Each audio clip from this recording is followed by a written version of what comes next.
Hey everyone, welcome to Everyday Work Talk, the place where we practice real English for real work situations.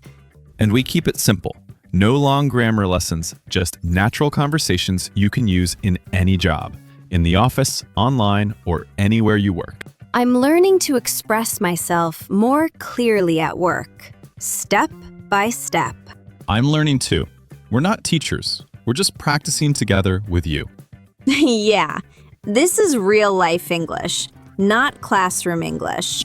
If you want English, you can actually use tomorrow at work. You're in the right place. So, how are you today? Pretty good. I finally cleaned my inbox. It took way too long. Oh, wow, congratulations. That's a big achievement in modern life. Yeah, I felt like a hero for 5 minutes. Only 5? Well, after that, more emails arrived. Classic. My day is calmer. I made a big coffee and tried not to check messages before 10 a.m. Oh, nice. Did it work? Almost. I checked at 10:03. That's a personal record. I'm proud of you. That's real discipline. So, let's get back to our topic. Right. We do have a situation to explore today. Today, we're looking at a situation many people feel shy about. Asking a senior colleague for help. A senior colleague means someone with more experience, someone who has done the job for many years. And sometimes it feels scary to ask them for help because you don't want to look weak or lost. But in real work, asking for help is normal. You just need to do it clearly and politely. In our scene, I'll be someone working on a task for our habit tracking app, but one part is difficult and I can't finish it alone.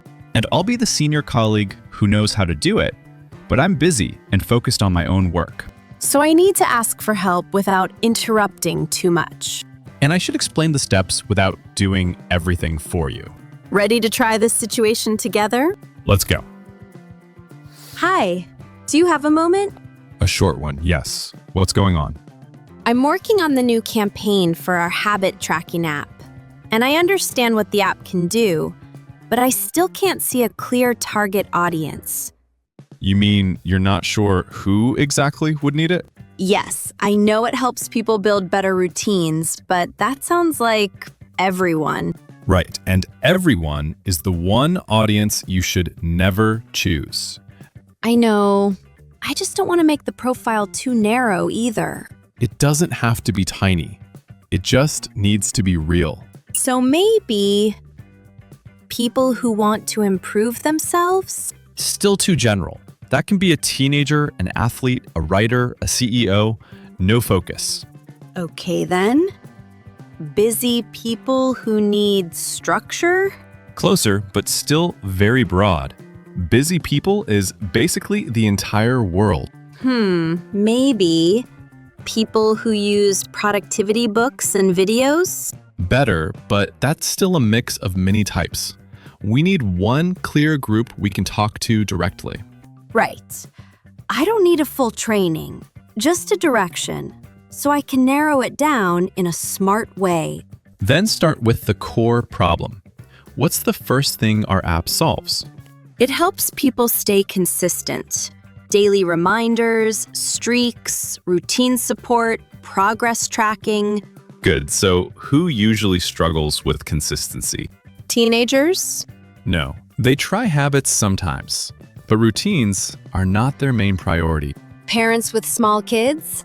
They need routines, but they rarely have time for apps. Wrong direction. Freelancers? They can be part of it, but they are too diverse.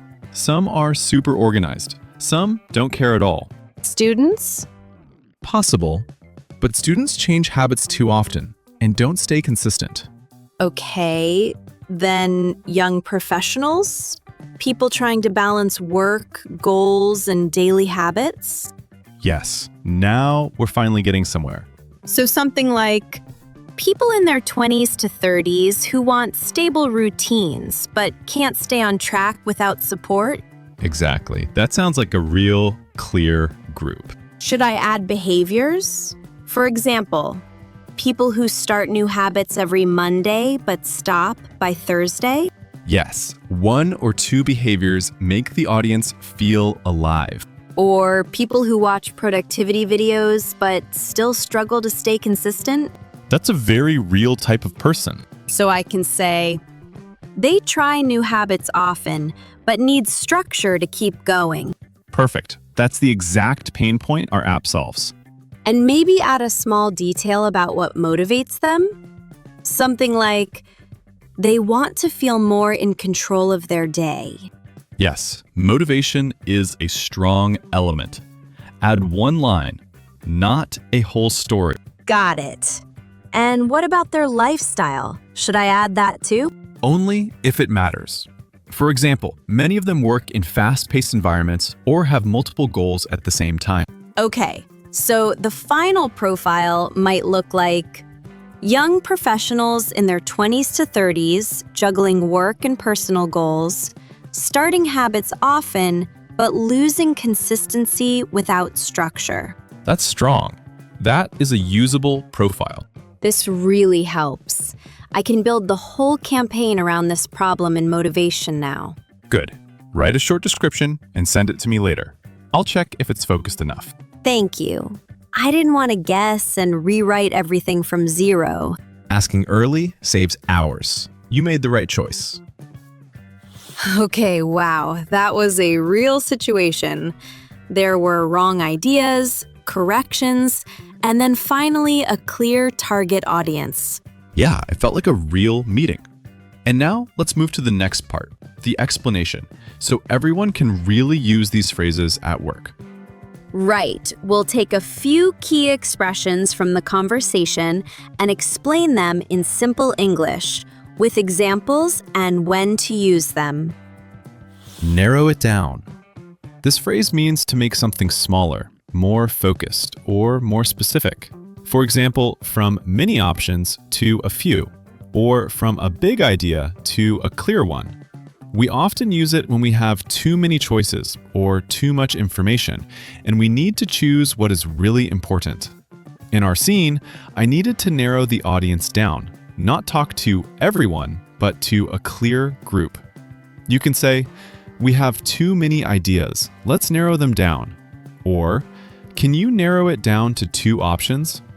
Or, "First we collect ideas, then we narrow them down and decide."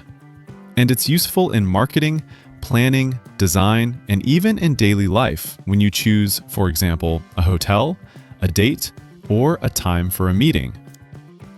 Too broad. This means something is not specific enough.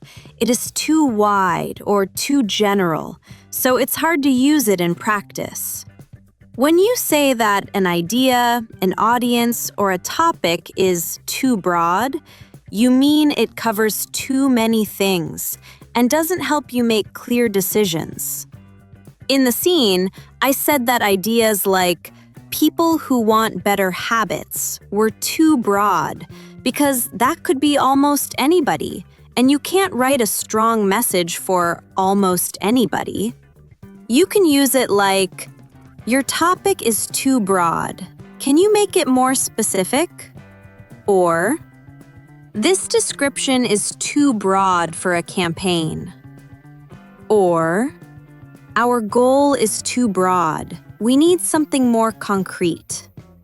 And it's a very useful phrase in work talks when you want to ask someone to focus without being rude.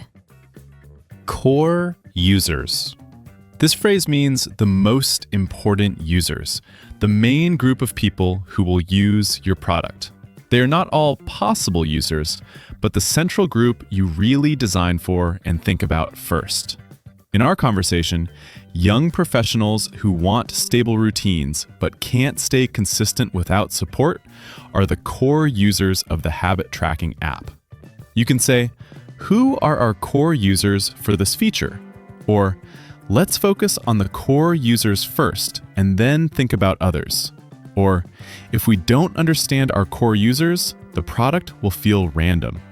And this phrase is helpful in marketing, product meetings, UX discussions, and even when you think about who your content is really for. Pain point. This phrase means the main problem or difficulty that your user has, the thing that hurts them in their work or life, and that your product or service can help with. We call it a pain point because it feels like a pain in their daily routine, something that annoys them or blocks them again and again. In our scene, the pain point was that young professionals often start new habits but cannot stay consistent without structure and support. And the app helps with exactly that. You can say, "What's the main pain point for our users?" Or, "This feature doesn't solve a real pain point." Or, "We need to understand the client's pain points before we offer a solution." And this phrase is very common in marketing, sales, product, and consulting when you want to sound professional and focused on real problems, not just ideas. Okay, that was a lot, but a lot. Today, we started lost, made mistakes, fixed them, and found a clear target audience. Yeah, it felt like a normal workday. A mix of confusion, thinking, and small victories. And honestly, moments like this happen to everyone. Even people with experience sometimes need a second pair of eyes. Absolutely. Asking for help doesn't mean you're weak. It means you want to do it right the first time. And when you narrow things down, everything suddenly becomes clearer. Your ideas, your tasks, even your day feels lighter. Right. When things are too broad, your brain just keeps spinning. But one specific direction, that's enough to move forward. I also like that we tried wrong options first. That's such a real work moment. It's not about being perfect. It's about exploring until it clicks. And sometimes it clicks only after 5 bad ideas. Or 10. That's normal too. So if you feel the same at your job, don't stress. Slow down, breathe, ask early, and make your problems smaller step by step. And practice your English inside real situations, not textbooks. That's how you build confidence, little by little. Thanks for listening. If you want more real workplace English, follow the podcast so you don't miss new episodes. And come practice with us every week. Small steps become big progress before you even notice. All right, that's it for today. Take care, stay consistent, and see you next time. See you!